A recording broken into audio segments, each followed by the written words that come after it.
Un grillo en tu almohada. Lecturas compartidas.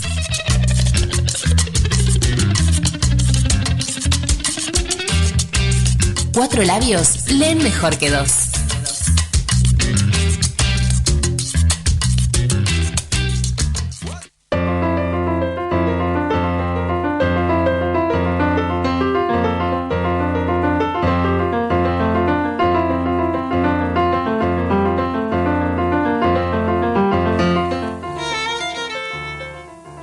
En muchas notas periodísticas también se habla de que mi vestido estaba roto por todas partes y yo medio desnuda. No he guardado el vestido, que aparte del cierre estropeado y una pequeña abertura en la costura lateral, se ha conservado a pesar de todo en un estado sorprendentemente impecable. Pero es innegable que llega un momento en que la verdad pasa a un segundo plano, menos importante que todo lo que la gente imagina en sus más audaces fantasías. Me acostumbraré a leer mi historia en variantes para mí una y otra vez sorprendentes, y a que perfectos desconocidos sepan mucho mejor que yo misma cómo fue todo lo que me ocurrió entonces. Pero a determinadas cosas no me acostumbro nunca.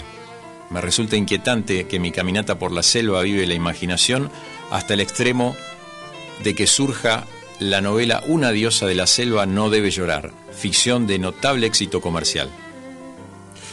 Hablamos de aquella época, como es obvio, de cuando mi madre pasó la noche en el hotel y se supone que llevaba una serpiente en su equipaje. Me parece que es otro rumor, pero no contradigo a la mujer. Por supuesto que abordamos el tema de aquel día de Navidad cuando el avión daba vueltas sobre la selva durante una espantosa tormenta y al final desapareció. Una vez más oigo a gente extraña contar mi historia como si fuera suya. Entonces me acuerdo de la frase de Werner Herzog: su historia ya no le pertenece solo a usted, es de dominio público. A todas luces tenía razón. ¿Se refiere usted a Juliana? ¿Le gustaría hablar con ella? Al ver que el científico, consternado, la miraba de reojo, insistió: sí, hoy está usted de suerte. Si desea puede hablar con ella. Juliana está sentada justo detrás de usted. El hombre estaba atónito y no podía creer que yo estuviese viva de verdad, y nada menos que sentada en el mismo coche que él. Encuentros así tuve a menudo. Una vez incluso tuve que mostrar mi pasaporte porque unas personas que conocí en una recepción no querían creer por nada del mundo que de verdad era Juliana Kopke. Y una pariente de Moro acababa de pedirme una foto reciente para convencer a su profesora de que estoy vivita y coleando.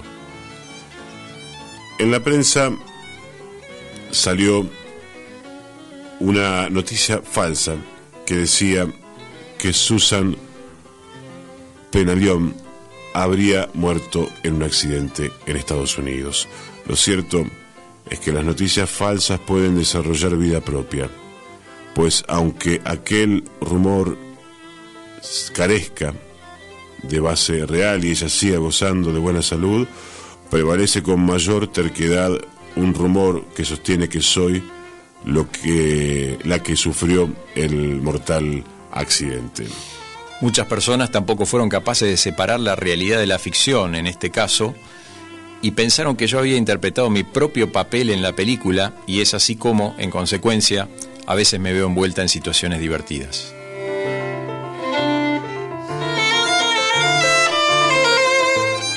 Está Ricardo Sbrana hoy en Lecturas Compartidas. Buenas tardes, gracias por venir. ¿Cómo estás? Buenas tardes, Astor. Buenas tardes a la audiencia de la radio. De alguna manera, una satisfacción volver a una radio donde llegué a trabajar en el año 93. Ah, bueno, nos alegramos, después te preguntamos de eso. ¿Qué estamos compartiendo? ¿Qué estamos leyendo? Bueno, me interesaron estos fragmentos de un libro que estoy leyendo en este momento, que es bastante viejo, en realidad.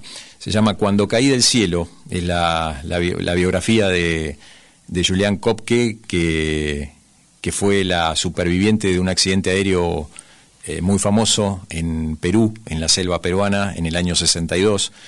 Ella viajaba con su mamá a pasar la Navidad, y bueno, ahí hay una serie de circunstancias de esas que se suelen presentar casi como un preludio del destino, a los que suben a un avión o que deciden a último momento no tomarlo, en fin. Bueno, el avión se accidentó y ella sobrevivió en la selva. Bueno, es una historia trillada, en algunos pasajes nos referíamos a una película que se ha hay. tomado el trabajo de seleccionar fragmentos que dan cuenta de lo central. ¿Por qué lo elegiste antes de ir al desarrollo? Bueno, porque me pareció muy interesante y muy actual todo este cuestionamiento a lo que consideramos verdad. Sí. ¿No? Es decir, a que ella... lo dice de una manera cargada, bueno, porque son circunstancias que tomaron de alguna manera parte de su vida, ¿no? Exactamente. Es decir, ella lo que hace es, de alguna manera, ponerse en perspectiva para ver y contar esas situaciones que le tocaron vivir relacionadas con la incredulidad de la gente a la que ella le decía que era ella misma la protagonista o bien la de la foto, ¿no? Hay un momento ahí donde hay una conversación en un taxi donde el taxista dice, no, dice, es imposible porque está muerta. Sí. La que había muerto en realidad era la actriz de la película, pero muchos creyeron que la actriz de la película era ella. En fin, toda una construcción que se hizo la sociedad sobre este episodio que, bueno, a ella realmente le afectó, según lo cuenta. Claro, y el tema de la verdad hoy está en plena tensión, efectivamente, desde lugares muy distintos, desde quien se lo plantea de una manera más profunda, más filosófica, desde quien sostiene que es portadora de ella, de la verdad, en dos o tres puntos de vista muy estrictos, o sea, los clubes, estoy acá o estoy allá y listo, que ya determina la verdad, porque y desde el punto de vista de la construcción de la noticia, también es un gran tema de la actualidad de los últimos 20, 30 años, por lo menos, tal vez más, porque ya nadie sabe muy bien de fondo a qué se refiere en algún punto cuando está hablando de la verdad, ¿no? Exactamente, partiendo de la base de que es una construcción, bueno, justamente hoy, y un poco a mí a lo que me retrotrajo toda esta lectura, fue a lo que vivimos en la pandemia, ¿no? Cuando una parte de la sociedad mundial, ¿no? No una parte de la sociedad argentina, mundial, empezó a descreer del tema de las vacunas, de la palabra de los científicos, con argumentos que bueno, y eso es un poco lo que también lamentablemente, y digo lamentablemente, alguien diría quién es el dueño de la verdad, ¿no? Sí. Pero digo, los libertarios que hoy agitan sus discursos, tienen mucho de esto, de descreer, de no comprar las verdades que ya están construidas, los conceptos, las ideas, las teorías, las hipótesis científicas, o los que ya científicamente está confirmado, como fue en su momento, como te digo, lo de las vacunas. Bueno, hay algo de eso también en la cuestión periodística, que es que la pregunta es si le interesa la verdad a quien está leyendo, escuchando un medio determinado, porque tal vez se ha reformulado en parte del trabajo de la comunicación la idea de, bueno, le voy a escribir a un nicho en particular en lugar de le pifio, ¿no? En esa búsqueda de lo que voy a transmitir como verdad, voy a tratar de más o menos ajustar a lo que pasa.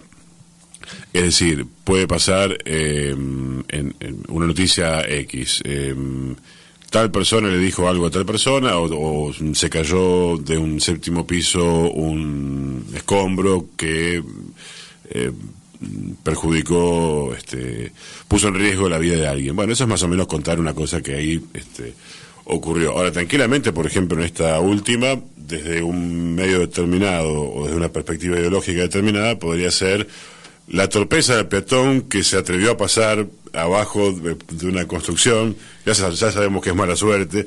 ¿Cómo va a ser eso? O la responsabilidad eterna de cualquier empresario siempre sobre la vida de los demás. Bueno, es, en cambio, pensar en lo que está ocurriendo, cómo voy a contar, casi hacer crónica. y te lo voy a poner en estas preguntas, en este término. Parecería que contar lo que ocurre sin tratar de bajar líneas es lo suficientemente potente como para eludir ese estancamiento en una u otra posición, ¿no? Mirá, Astor, la verdad que coincido, y esto último es el punto, me parece central, porque tiene que ver con la crisis que arrastra el periodismo desde hace años. Viste que siempre se decía en la teoría que la función del periodismo era formar, informar y entretener. Lo de formar, supongo que es en términos de opinión, prefiero que formen los maestros, los educadores, los que se dedican a eso. Pero a mí lo que me parece que está en crisis hoy del periodismo es esa otra pata, entretener. Entonces,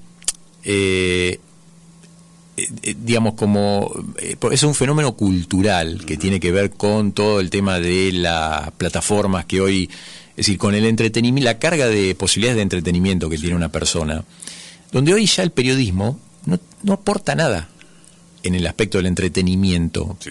O mejor dicho, la torta, si vamos a un gráfico de esos ¿no? de torta, la porción ha quedado muy reducida, muy acotada,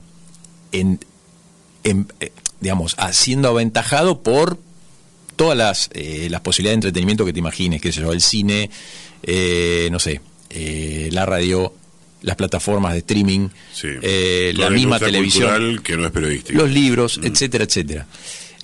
A mí me parece que ahí le pegó al periodismo. Por eso hoy, de alguna manera, yo simbólicamente creo que cuando la gente te dice, como en la película esa Don't Look Up, que fue bastante conocida porque planteaba este tema, la de DiCaprio, donde los científicos descubren que se aproxima un asteroide y los del informativo no lo quieren creer. En realidad no es que no lo quieren creer, no les interesa. No, claro, sí. Porque lo que quieren es entretenimiento, reírse, pasarla bien, le explican a DiCaprio por qué no hay que venir con malas noticias. Entonces yo creo que eso es lo que también está pasando. Y el periodismo ya como entretenimiento, me parece que ya le queda muy poco. Estaba pensando en formas del periodismo que eran de alta calidad profesional en distintos momentos del siglo XX y tal vez del XXI, y que también trataban de jugar con el lenguaje, con la forma, si hubiera que decirlo de esa manera, como algunos periódicos en donde, bueno, se indagaba, o algunos productos de la nata mismo en determinado momento, en donde un poco uno iba a ver qué pasaba, pero también iba a ver cómo... ¿De la nata? Sí, en los 90, del formato Neustadt Grondona a ese formato que estaría reflejado tal vez en Página 2 en algún momento, con la confección de tapas. Quiero decir, ahí había un juego también con lo que tiene que ver con la hechura, el entretenimiento, pero el entretenimiento en un sentido del lenguaje, la forma creativa de buscar, de decir algo que es periodístico. Ahora uno se encuentra, estoy pensando en voz alta a partir de lo que vos decís, ahora uno se encuentra o el diario con la noticia dura y a veces todo puesto en el título larguísimo y después un videíto, o una cosa que no tiene nada de periodístico, que es un viral. Sí, claro. Un viral. Y en el medio pregunto, cabe volver a preguntarse sobre las formas desde el periodismo, además de cuidar la cuestión de que vamos a contar un hecho que ocurrió. O sea, yo creo que el periodismo como trabajo y como un valor necesario en toda sociedad persiste. Claro. Se ha mezclado en este afán, como te digo, de tratar de recuperar algo de terreno en materia de entretenimiento, se ha tratado de, mejor dicho, se ha tratado los medios, sobre todo las webs, los diarios que tienen webs, han incorporado esto de los virales, sí, lo cual suple en un porcentaje que no te podría asegurar de que si es el 20, el 25, el 30 o el 50%, sí, suple la calidad informativa, o sea, es como un complemento. Es como un complemento, no sé con qué compararlo, pero pasa por ahí. Es decir, ha dañado la calidad del periodismo que se hace, por supuesto, más allá de que el periodismo en sí, como te digo, me parece que persiste.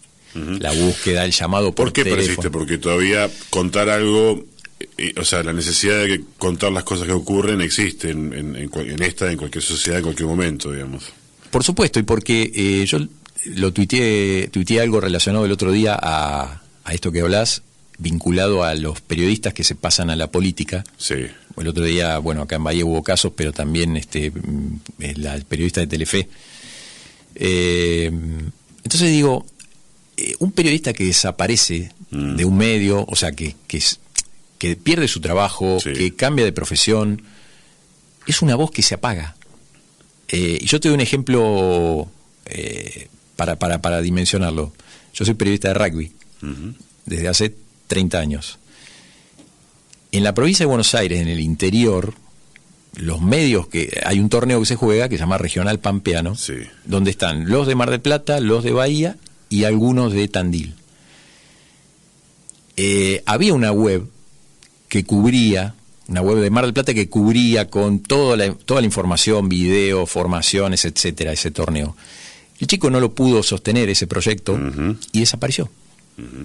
Desapareció. Entonces, hoy no hay, salvo el diario donde yo trabajo, salvo el diario de Mar del Plata, pero siempre vinculado y recortado a modo de noticia, no con la elaboración o la extensión que le puede dar una web de radio. Entonces, con esto quiero decir, digamos, la importancia de que el valor que tiene una voz periodística, del tema que sea. Yo cité el deporte porque es lo que tengo más cerca. Sí, las cosas conviene que sean contadas, y cuando hay una mirada más especializada mejor. Estaba pensando en la responsabilidad de la inversión empresarial, porque también para que un periodista pueda, por ejemplo, dedicarse a algo, tiene que ocupar tiempo. Para contar algo hay que primero mirarlo, observarlo, dedicarle tiempo, y hoy hay en realidad algunos empresarios, casi todos en realidad, no sé si hay un empresario hoy que invierta realmente, por ejemplo, en investigación periodística. No hablo ni siquiera de que se publique una operación masacre por semana. Hablo de más o menos gente abocada a poder dedicarle tiempo a investigar alguna cosa y después a poder escribirlo, contarlo, producirlo de manera audiovisual, el formato que sea. Y entonces pasa esto, que hay muchísima gente haciendo cosas por las suyas, o webs, o ahora con las redes y podcast, elaborando muchísimo trabajo que no pueden generar después, como se dice ahora, monetizarse. Y después los que tienen los recursos tienen estructuras enormes que las van como vaciando, ¿no? Entonces hay como una encerrona ahí de, o me dedico a lo mío independiente y trato de meterle, pero va a durar lo que dure este amor, porque después en algún momento llega la factura y no se puede pagar. Y los que más o menos han heredado o comprado estructuras grandes que podrían invertir y sostener, no lo hacen. Entonces ahí es muy complejo salir de esa encerrona, ¿no? Totalmente. Relacionado con como te digo, la crisis que arrastra el periodismo desde hace unos 20 años. Los grandes medios cambian figuritas. Los grandes medios cambian figuritas.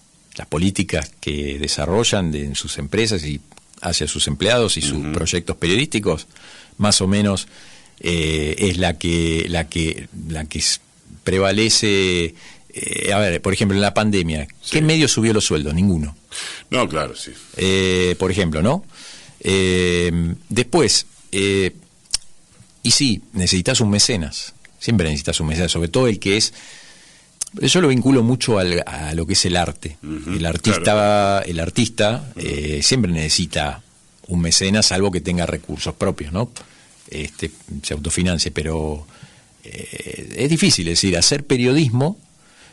Por eso digo, siempre la sociedad debe ser consciente del valor que tiene un periodista, del valor de la presencia o la ausencia de un periodista. Es decir, y ahí las políticas públicas, porque también tiene que ver con qué se sostiene y qué no se sostiene, con la famosa discusión de la pauta oficial, ¿no? Porque que es una manera de que la valoración de la sociedad se vea reflejada en términos concretos a partir de la financiación de proyectos, tal vez de organizaciones sin fines de lucro o de emprendimientos que van a cubrir cosas particulares que no hacen a la pavada de la agenda, de que si le cambiamos la carta a esa figurita, más o menos siempre va a ser aquel me dijo esto, el otro me dijo el otro.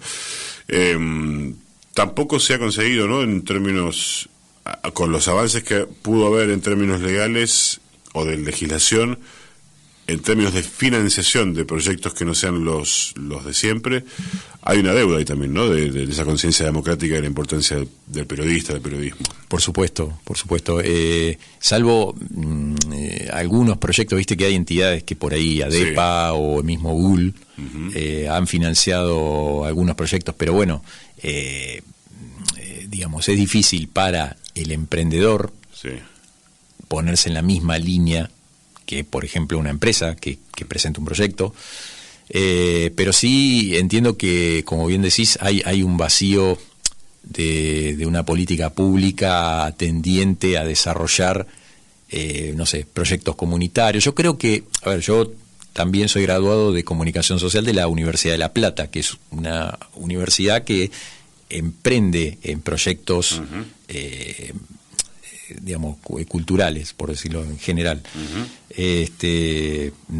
Desconozco cuáles son en este momento, pero el tema de las radios comunitarias, en fin, son términos comunes del día a día en una universidad pública de periodismo, sea esa o cualquier otra, supongo yo.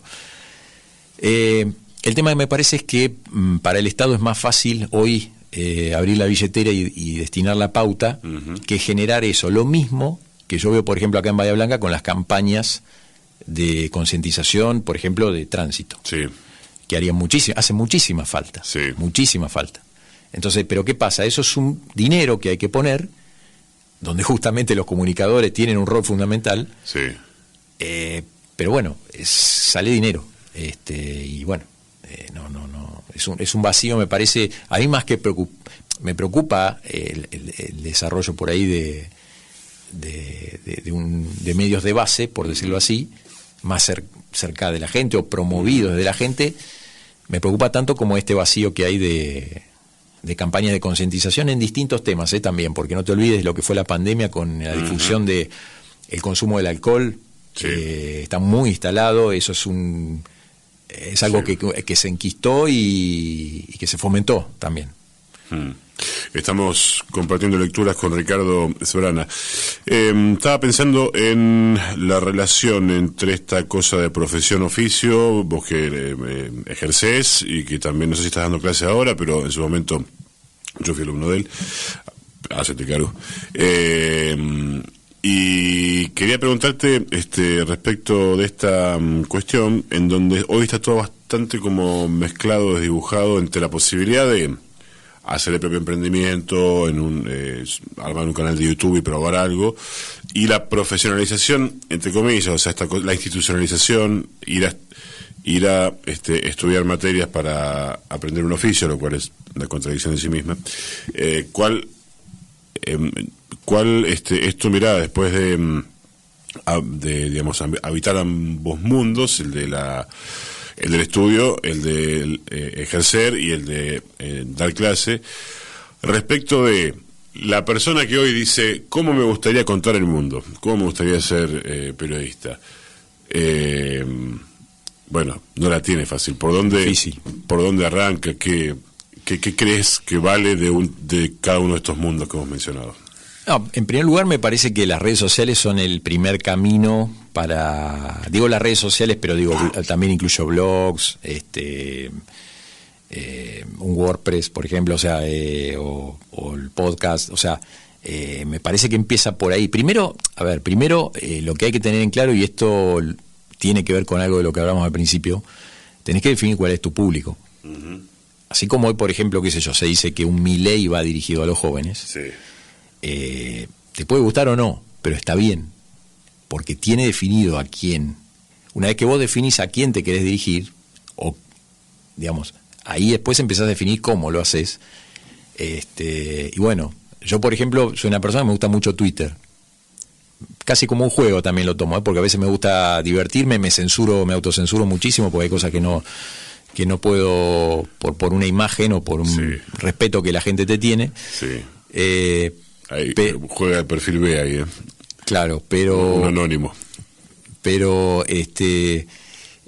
me parece que son posibilidades... yo siempre digo, ¿no? ¿Qué pasaría si un día Facebook te dice, bueno, señor, mire, le vamos a cobrar por las 1000 publicaciones que usted tiene en su muro? porque en definitiva estamos usando plataformas que no son nuestras. Alguien nos pone eso a disposición para que lo usemos, después lucrará económicamente, nos robará sus datos, se los dará a Donald Trump, lo que quieras. Pero alguien está cediendo ese medio para que vos... Entonces me parece que hay que empezar por ahí. Me parece que los chicos que... ¿Cómo hacíamos antes? Yo me acuerdo, a ver, yo soy de los que los trabajos prácticos de cuando estudiaba periodismo lo hacía en máquina de escribir.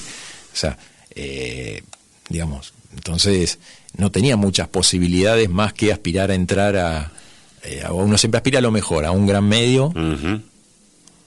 Para poder publicar. Pero también tenía claro que yo no me iba que no iba a ser fácil y tenía que buscarme otras posibilidades laborales también. Entonces hice otras cosas, pero bueno, finalmente por ahí se dio. Con lo cual digo, primero estudiar en lo posible, sí. Segundo lanzarse con el don que uno tiene.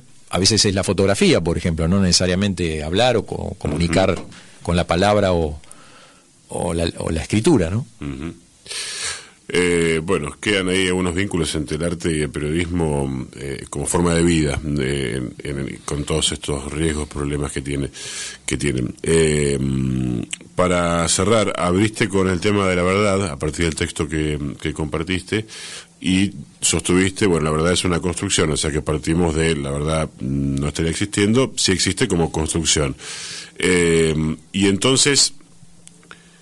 ¿qué te parece o cuál es tu principal preocupación, reflexión en una circunstancia en donde, como dijimos, los dueños de los medios no están bregando por la verdad, las audiencias tampoco quieren esta cuestión del sesgo de confirmación, nadie estaría pidiendo denme material para pensar críticamente y comprender la realidad, o muy pocos sectores, y entonces ahí, y a modo de cierre, ¿a qué jugamos? No, bueno, ahí me parece que la especialización o la especificidad ese es el camino. Habrá gente que no le interesa consumir qué sé yo, noticias policiales, entonces no pone los canales de Buenos Aires y busca alguna otra opción, porque también esa es la otra, ¿no? Como haces de filtro de todo lo que te viene de qué sé yo, de 1.500, 2.000 kilómetros de distancia, y que vos decís, bueno, está bien, es la realidad de mi país, que puede ser la misma de mi ciudad, pero esto está a 2.000 kilómetros, que mi realidad por ahí no es. Entonces, bueno, esquivar un poquito. Pero volviendo a tu pregunta, me parece que la especificidad, es decir, por el lado de la gente, buscar lo que le gusta, o sea, buscar el medio o el periodista, las voces o las lecturas donde se hable de lo que le interesa y bueno. Yo, por ejemplo, soy una persona que suponete, leo, no sé, tuve una etapa que estuve 10 años leyendo revistas de autos, pero también leo libros de comunicación, de periodismo, de actualidad, no me gustan las novelas, pero bueno, cada uno va haciendo un recorte de sus gustos y preferencias, y hoy no hay tantas posibilidades, hay tanta multiplicidad. Sí. Yo, por ejemplo, que hoy te dije al principio, bueno, no sé si lo dijimos al aire. Sí. Yo trabajé en FM de la Calle, sí, en la etapa del complejo cultural, cuando estaba en 93, 94 dijiste por ahí, ¿no? Exactamente, sí. Hacía un programa los sábados, programa de entrevistas, también me tomaba un vaso de vino cada tanto ahí en el bar. Pero la gente que busca ese estímulo de lo cultural, de como decís vos, de reflexionar, de abrir un poco la cabeza, ya sabe que lo tiene acá, ¿no? Desconozco si hay alguna otra emisora con este perfil, creería que no. El que le gusta solo la información y opinión, y bueno, irá a los grandes medios, claro. Los periodistas por ahí que integran justamente esos grandes medios. El que le gusta el amarillismo ya sabe a dónde tiene que ir. Claro. Entonces me parece que hoy no es como antes, que vos tenías que esperar a que saliera el diario para enterarte de qué era lo que pasaba. No obstante que hoy muchos medios siguen, es decir, hacia abajo en la pirámide de la información, siguen usando el diario para dar noticias. Sí, y para crear contenidos, ¿no? Porque uno mira, por ejemplo... ¿serán tan tontos los de Mitre que le pagan, por ejemplo, hablábamos de Renata, a Renata por viste que dicen la radio no funciona más, se murió como medio?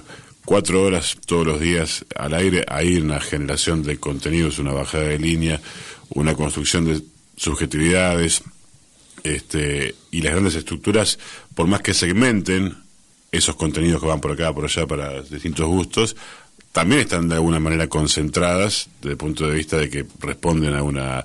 Más allá de los esfuerzos individuales como pequeños proyectos, pero medio como que es como comprar el diario de antes, pero ya en vez de secciones tienen distintas empresitas, subempresitas o contratan, tercerizan, digamos. Sí, es así, pero bueno, esa ha sido la tendencia de los medios desde hace ¿cuánto? Claro. 30 años. O las grandes empresas que van comprando a las más pequeñas, las van absorbiendo. Sí. Bueno, ese juego del lado empresario, digamos, del periodismo. Uno después, es un ámbito al que por ahí no conozco el trasfondo, no conozco las operaciones, lo veo como una cuestión comercial como en cualquier otra empresa. Pero bueno, el tema es no desvirtuar el ejercicio periodístico legítimo. Claro. Bueno, o sea que quienes quieran animarse tienen todo esto en contra que hemos mencionado, así que hace falta mucha pasión, coraje y bueno, y amor por lo que se hace, porque si no, en definitiva, ¿no? Por supuesto, eso es lo que planteaba cuando me preguntaba por qué un periodista decide pasarse a la política de un día para el otro, ¿no? Sobre todo partiendo de la base que primero uno es periodista, es decir, la política hay que aprenderla, hay que transitar un camino, hay que empezar de abajo, haciendo laburo de base, pero bueno, son decisiones personales. Muchas gracias por venir. Gracias a ustedes. Ricardo Esbrana pasó por Lecturas Compartidas.